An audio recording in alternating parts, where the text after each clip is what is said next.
So as I mentioned, we will be looking at the life of Josiah, and we're in 2 Kings chapter 23. 2 Kings chapter 23 is the second chapter that we see Josiah. And so we're really just in the middle of the history we have of his reign. If you go to 2 Kings chapter 22, that's where it is that we are first introduced to King Josiah. And it's there as we're introduced to King Josiah that we see the type of king that he was. What type of a king was Josiah? He was a good king, right? He was a king who followed in the ways of David. He was a king who was concerned with God's word and doing what was right. But it wasn't always that way. It was 16 years old, we find from the account in the Chronicles. At 16, Josiah began to seek the Lord. At 20 years old, we find, according to the Chronicles, Josiah began to try and remove idols from the land. And then at 26, Josiah begins to really take care of all the problems in Jerusalem. And so that's kind of what we looked at and saw, and it was in chapter 22 as Josiah's working to take care of some of the issues that were in Jerusalem, that they began to repair the temple. And as they were repairing the temple, what is it that the high priest found? They find the guy of the roll. Yes, they find the book of the law. Right? They find the book of the law of the Lord, and the priest takes it, gives it to Josiah's scribe. Josiah's scribe takes it back to Josiah, reads it in his hearing, and do we remember what Josiah's response was? He tore his clothes. He showed his humility, he showed his repentance, and he said, we need to figure out what the Lord has to say. And so they go to the prophetess Huldah. We talked about that last week. Huldah reveals to them what was going to happen to the entirety of the nation. Because of their sins, what is God going to do? Destroy them. But because of Josiah's faithfulness and his humility and his tender heart, Josiah is spared. It wasn't going to happen in his generation. Now, Josiah easily at this point could have just, breathed a sigh of relief and said, all right, good. I can rest easy now, right? Not happening in my time. But is that what Josiah is going to do? Not at all. Because he is a good king, because he is concerned with doing what is right, as we get into chapter 23 now, we're going to see the continued reforms and the restoration that's going to take place. So let's start out with verses 1 and 2, where we're going to see them reading the law. Somebody read chapter 23, verses 1 and 2 for us. Now the king sent them together, all the elders of Judah and Jerusalem, to him. The king went up to the house of the Lord with all the men of Judah, and with him all the inhabitants of Jerusalem, the priests and the prophets and all the people, both small and great. And he read in their hearing all the words of the book of the covenant, which had been found in the house of the Lord. So verse 1 begins by letting us know that Josiah sends for all of the elders, not just in Jerusalem, but also Judah. So this is a big event. He's gathering up all of the leaders, all of the prominent men, right? All of the elders, bringing them to him in Jerusalem. And then, according to verse 2, who else does he find and bring to Jerusalem? You have the priests, you have the prophets. Who else? All the people. So this, from the smallest to the greatest, right? Everybody is gathered here. You think about this would have been a big deal. This is not just, the mayor is going to say something up here at the square and 15 people show up. It's not anything like that. This is the king addressing the nation. He's taken the time to go and to make sure all the elders are present. He's taken the time to try and bring in all of the priests, all of the prophets, all of the people, both small and great. And so you have those who are wealthy, you have those who are poor, you have those who are well educated, those who are not. Everybody has come, everybody has gathered together. And what does Josiah do? Josiah reads the law in their hearing. Josiah is not making just some random address. Josiah is not speaking out of, whatever it is he wants to say. Josiah is reading the law. In their hearing, he reads all the words of the book of the covenant that had been found in the house of the Lord. Now, we talked about this and considered how it is that whether this was just, essentially the book of Deuteronomy, or if it was the entirety of the Torah, of Genesis, Exodus, Leviticus, Numbers, and Deuteronomy, either way, it's going to reveal that there were problems among the people and there were problems within the nation. Now, you think about what Josiah is doing as he's reading this. What would it require of Josiah to have to read the law before the people? A whole lot of time for one. It's going to take time, right? This is not going to be a short address, is it? It's going to take time. What else is it going to take? Patience. Humility. Right? Endurance. Courage. And courage is really one of the main ones I was thinking of here. Why is it? Of course, we can understand the concept of the time it's going to take, that it's going to have to take a lot from the listeners, a lot from the reader, of course, to endure that. It's going to take a lot of patience because there's going to be some challenging things there. But because there are challenging things within the law, why is it going to require courage from Josiah to do this?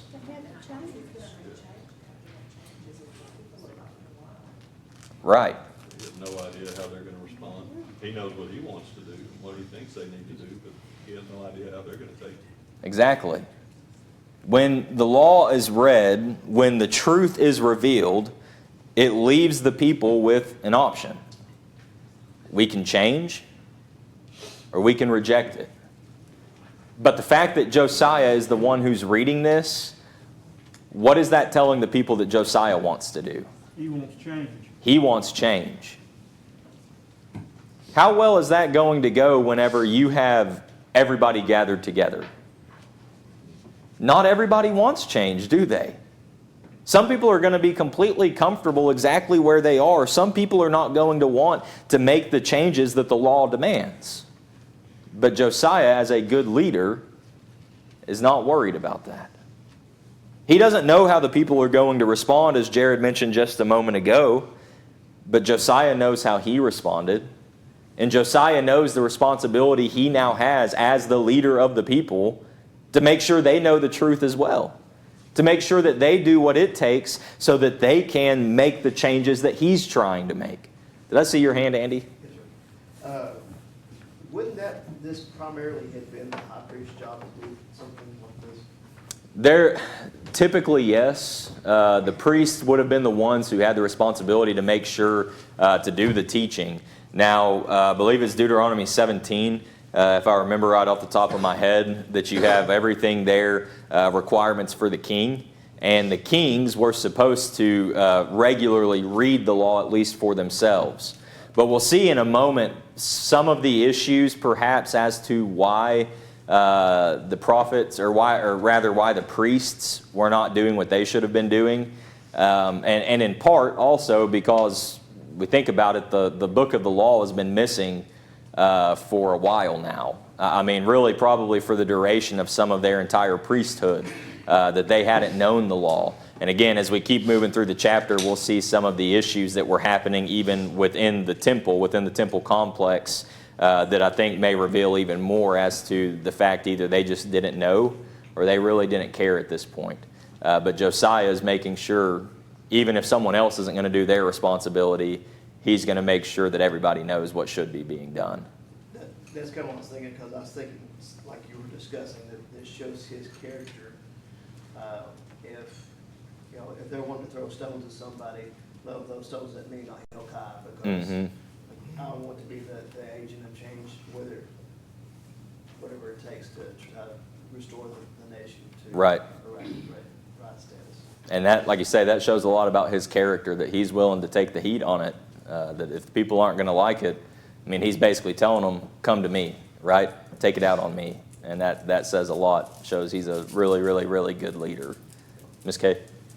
And just reading, on through this, it's no small thing that he's doing. It's not like there's one or two idols, or there's an altar here, or, as you as you see all the things that he has done and all the things that he tears down and utterly destroys and grinds into powder, I know you're gonna get to all that, but, it's not just like he's thinking, oh, well, they may not agree. I mean, he knows that they're not going to agree. He knows he's going to have a lot of resistance because of all these things that he's gonna have to do.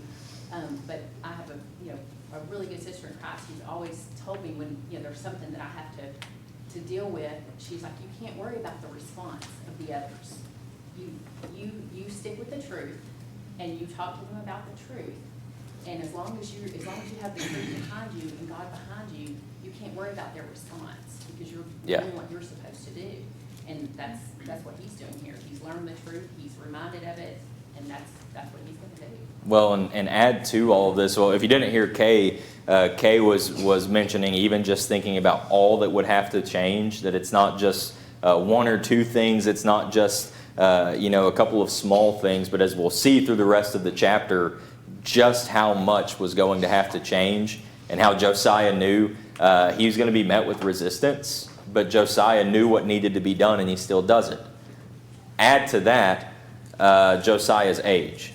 Now, it doesn't specifically tell us at this point in the text how old Josiah is, but if you get to, if you go back to chapter 22, and as we mentioned a moment ago, when Josiah began the repairs on the temple, it's in the 18th year of his reign, according to chapter 22 and verse 3.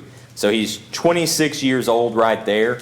And then once you get to kind of part way through chapter 23, and you get to verse 23, so chapter 23, verse 23, we find it's in the 18th year of his reign that the Passover is held before the Lord in Jerusalem.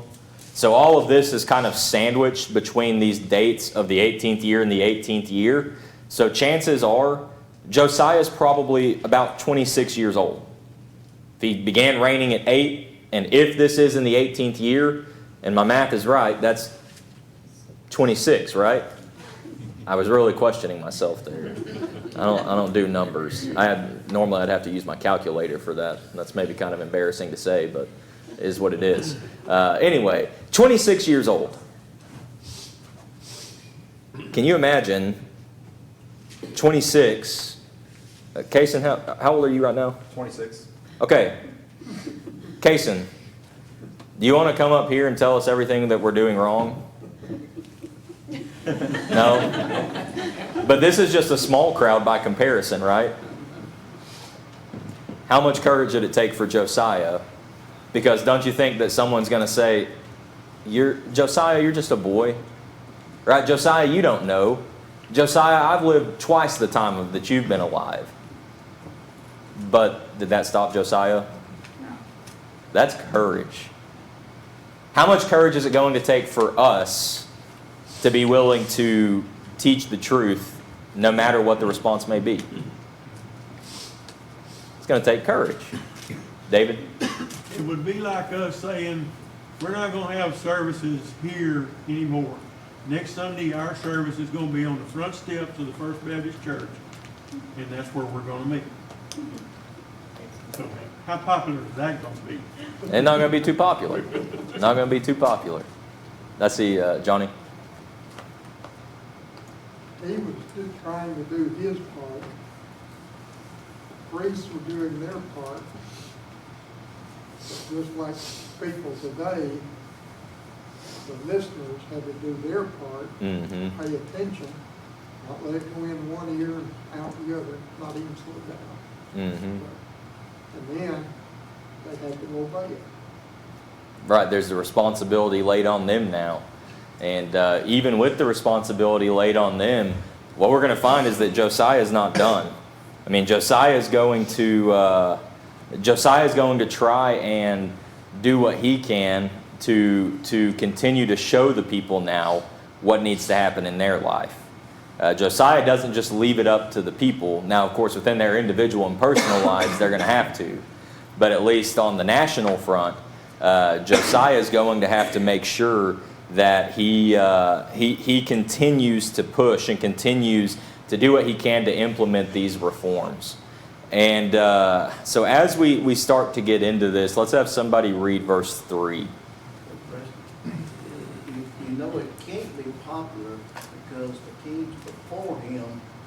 done what he's, whatever wanted him to do, to be popular, to be, they conform to the people, not having people conform to God. So what he knows what he's gonna do is not gonna be popular because the ones before him have done the popular thing. And you mentioned the kings before him. Of course, you have Ammon and Manasseh. Who was Ammon to Josiah? Ammon's his dad, and then Manasseh is his grandfather. So don't you know then, as he's going to start revealing things that are wrong and things that need to be changed within the nation, don't you know that there are probably some people who are going to be saying to Josiah and want Josiah to hear them saying, your dad would be so disappointed in you. Right? What would your grandfather have thought of this? But does that stop Josiah? He pushes through. He has the courage that he needs to have, and a lot of this goes back to what God saw in him. If you look back in chapter 22 and you see what is said concerning him in verse 19, the reason that he's willing to do all of these things that are so difficult is because he has a tender heart and he humbled himself before the Lord. That's what it's going to take. It doesn't mean it's going to be an easy thing. It doesn't mean that it's ever going to be a truly comfortable thing to do.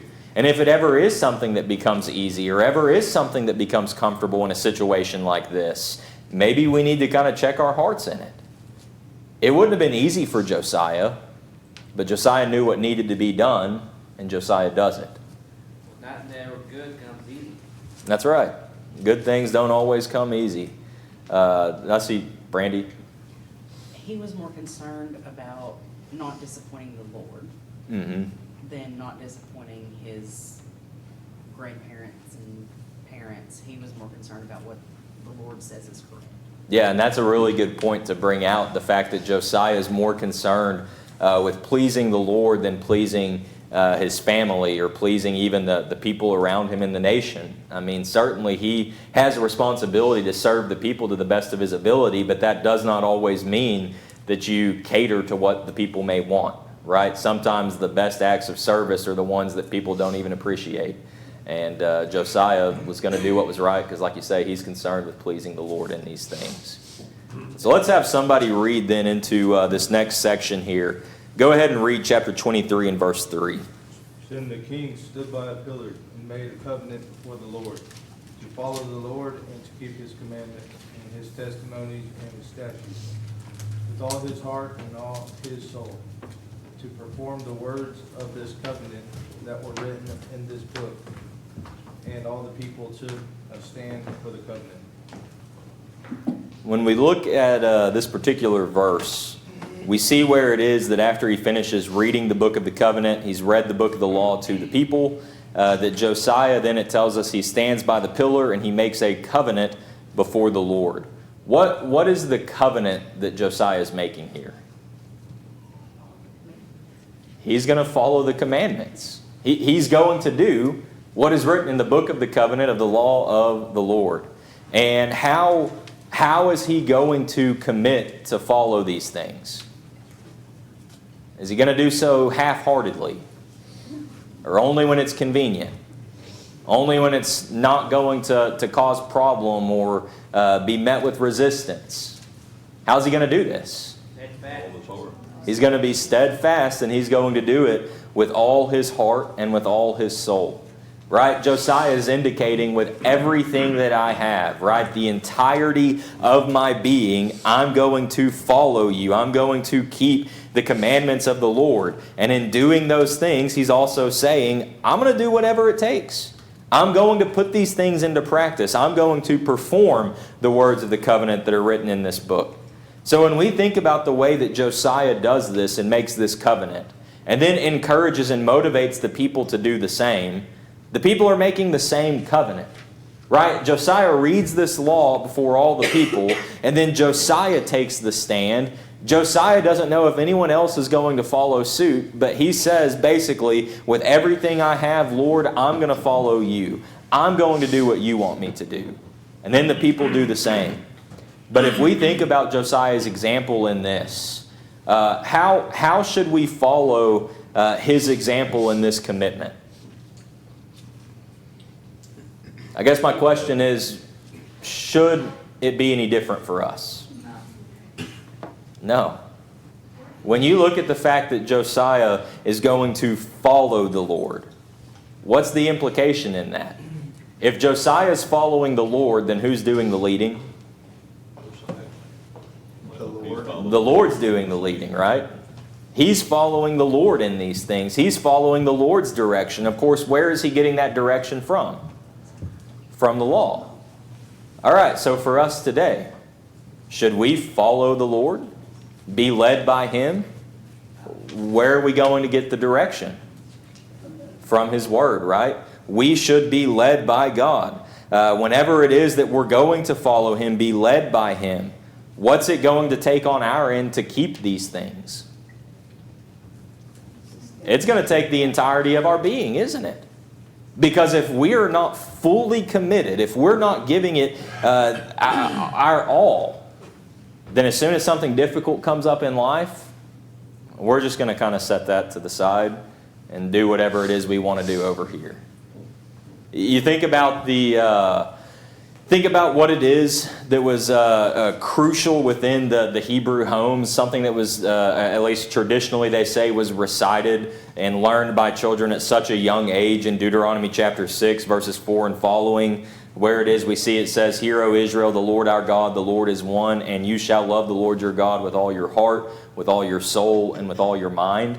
You get into the New Testament, and we also find along with that traditionally they always also included even with your strength. Well, that's basically what Josiah says right here when he says all the heart and all the soul. Everything I have, all of my willpower, all of my mental ability, all of my strength, everything that I can do, everything, I'm going to do it for you. That's commitment. And you have to have that level of commitment in order to do the difficult things, in order to then apply that to our life. As Josiah would say in his covenant, to perform the words of the covenant written in the book. It's going to take our all. And we need to be like Josiah and give it our all. Well, like the Israelites that were 20 years and above, they were not allowed to go into the promised land. Numbers 32:11 says, "Because they have not wholly followed me." And so, I mean, that's like that's going to happen. I mean, if we don't wholly follow God, we're not going to get to go to heaven. Yeah. And then there's all the other examples of those who did wholly follow. Yeah, my mom brought up Numbers, you said Numbers 22:11? 32:11. Numbers 32:11, as it relates to the children of Israel coming to the promised land, and those 20 and above, the reason it says they would not enter in is because they did not wholly follow God. And just to show the importance that we have to be completely committed, right? Fully in, we must wholly follow Him. And that is with everything that we have. Because if we are not all in, at some point we're going to take a step out. It's going to happen. We have to be fully committed just like Josiah.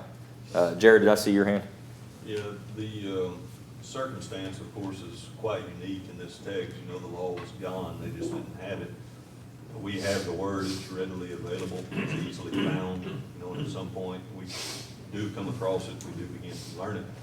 And I suppose the greater challenge for us is a willingness to be honest about what we come to know about ourselves in regard to what Scripture teaches. And then if we're honest enough about the things that we begin to see, then we'll be willing to make the proper changes. But if we don't want to be honest, and we don't want to actually say, you know what, yeah, this applies to me, and this is somewhere I need to work and do better, nothing will ever happen. Yeah, well, like I mentioned a second ago, even going back to our class last Sunday morning, thinking about Josiah. And the reason it is that the Lord was willing to spare Josiah from the destruction that was about to be coming was because the Lord saw in Josiah he was humble and he had a tender heart. And so to your point, Josiah was willing to recognize and admit his wrong and do what it takes to change. And for us, it's the same. We've got to have the humble heart, and we have to be tender enough to recognize I'm wrong and I need to make the change. and then be all in on making that change. Because if we don't truly have the humility, or we don't truly have the tender heart, then we're not actually going to put forth the effort to make the true change. The change might be there for a moment, but only up to a point, and perhaps not for the right reason, but just to appease or to take care of some other situation, right? We have to be all in if we're going to make the changes that need to be made.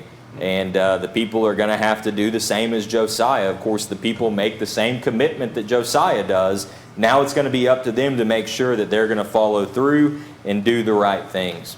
So I want to move forward just a little bit here. I want to make sure we can try to at least get through some of these reforms anyway. And so we'll start out looking at some of these reforms that are in and around Jerusalem. And this is a little bit of a lengthier section here, but if y'all would just follow along with me as we read through this, starting in chapter 23 and verse 4. And the king commanded Hilkiah the high priest, the priests of the second order, and the doorkeepers to bring out of the temple of the Lord all the articles that were made for Baal, for Asherah, and for all the host of heaven. And he burned them outside Jerusalem in the fields of Kidron, and carried their ashes to Bethel. Then he removed the idolatrous priests whom the kings of Judah had ordained to burn incense on the high places in the cities of Judah and in the places all around Jerusalem, and those who burned incense to Baal, to the sun, to the moon, to the constellations, and to all the host of heaven. And he brought out the wooden image from the house of the Lord to the brook Kidron outside Jerusalem, burned it at the brook Kidron, and ground it to ashes, and threw its ashes on the graves of the common people.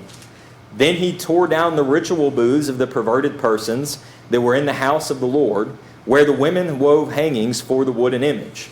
He brought all the priests from the cities of Judah and defiled the high places where the priests had burned incense, from Geba to Beersheba. Also, he broke down the high places at the gates, which were at the entrance of the gate of Joshua, the governor of the city, which were to the left of the city gate. Nevertheless, the priests of the high places did not come up to the altar of the Lord in Jerusalem, but they ate unleavened bread among their brethren. And he defiled Topheth, which is in the valley of the son of Hinnom, that no man might make his son or his daughter pass through the fire to Molech. Then he removed the horses that the kings of Judah had dedicated to the sun at the entrance to the house of the Lord by the chamber of Nathan-Melech, the officer who was in the court, and he burned the chariots of the sun with fire.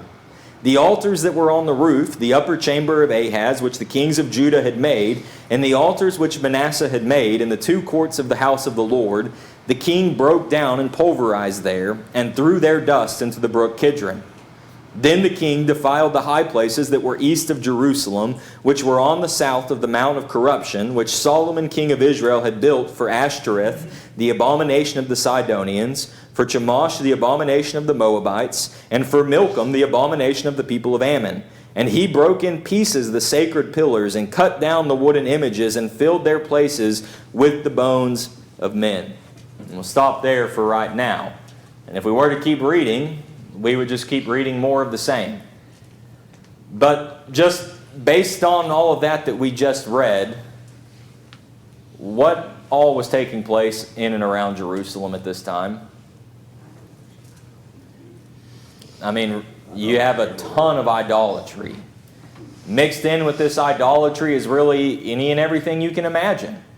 Anything to do with what might happen to children, to anything that grown people are doing with one another. All of it's involved. Really, the question ought to be, what wasn't happening in and around Jerusalem at this time? I'll say it now, I'll try to mention it again as we go through. But if you ever doubt the patience of the Lord, look at everything that's happening in the city of the Lord and even in the house of the Lord, and see the fact that the Lord was still allowing the people to live and continuing to extend mercy and grace to them, to give them opportunity to make things right. And if it is ever the case that the thought comes up, well, is it really a right thing for God to do, to destroy these people or to let them go into captivity? Look again at everything that's taking place in the city of the Lord and in the house of the Lord from the people of the Lord. He is far more patient than we ever are. All right, let's get into it. Let's kind of look and see what we have going on here.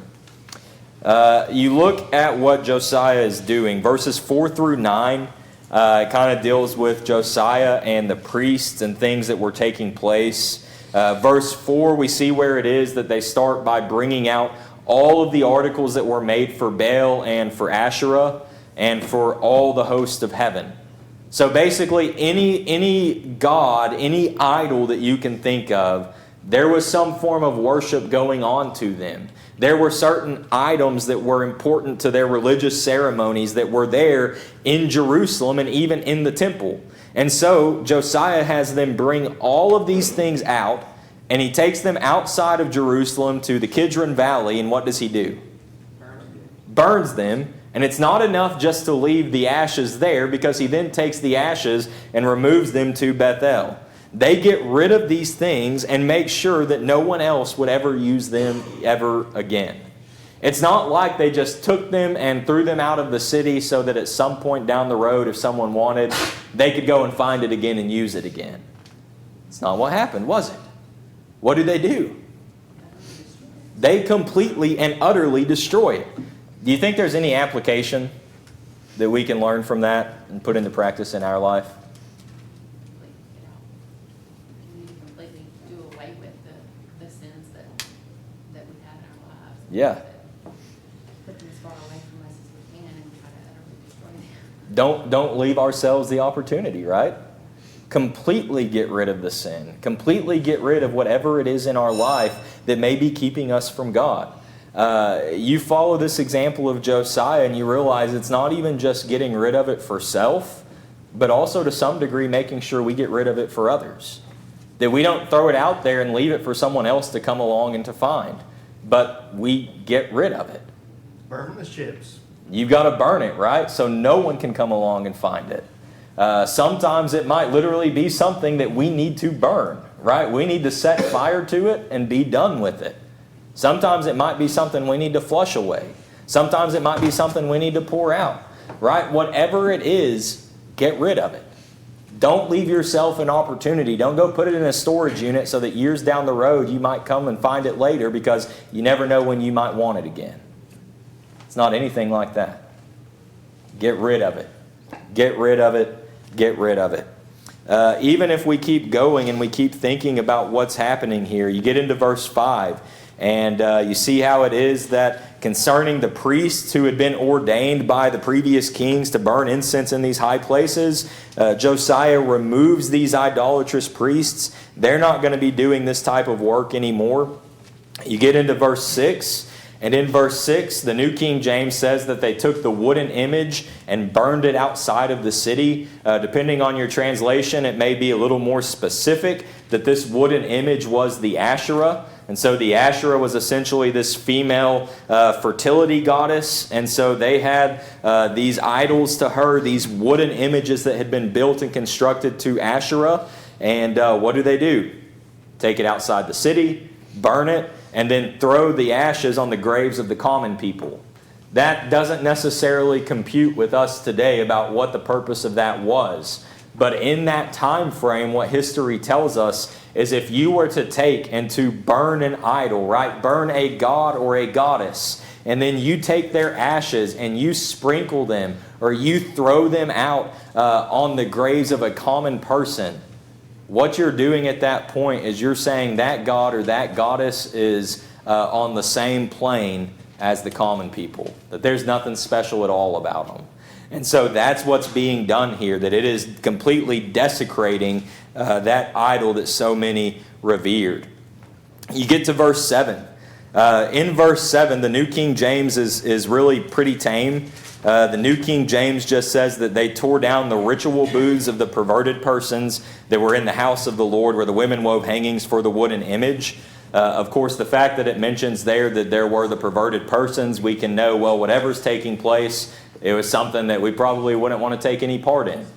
But depending on your translation here, this is another place where it may get more specific. These perverted persons were male cult prostitutes. Where were they? In the house of the Lord. And what else is happening in their brothel booths? Women are sitting in there hanging and weaving together these images to this fertility goddess. How far had the people gone? Pretty far. They're not doing this out like in secret. They're not doing this way out in the country. Where are they doing this? In the house of the Lord. How much patience does God have? We've got a lot of room to grow, don't we? But they take those, get rid of them, break down their booths, get rid of all of those things going on. Josiah then takes the priests with him, and they defile the high places, not just in Jerusalem, but verse 8 tells us it's from Geba to Beersheba. This would have been basically Judah's equivalent of Dan to Beersheba, as we see as it relates to the United Kingdom, so from the north to the south. And of course, it just keeps going. Get down to verse 10. I know they're about to be ringing that bell, but just continuing to think about what's going on in Judah at this time. According to verse 10, he takes and he defiles Topheth, that no man might make his son or daughter pass through the fire to Molech. So what was actually happening right outside of Jerusalem? Child sacrifice. They said this idol of Molech there in Topheth, that basically Molech had his arms kind of like this at an angle. And so they would come along and place the child like in the hands of Molech, so that they would then by gravity roll down. That's taking place, rolling down into a pit of fire. And then all around Molech, what's said is that they would be playing drums and flutes and singing and dancing, because they want to drown out the cries. I know that's not an easy place to end class for this morning, but again, let's learn at least from it something about our God. God's a righteous God, and what's going to come to the people is right. The destruction is really deserved by them. But the fact that God continues to be patient with them ought to at least make us stop and reflect on our life and realize how patient He is with us and how much we owe back to Him. So we'll stop there this morning, and we'll pick up here, Lord willing, next week.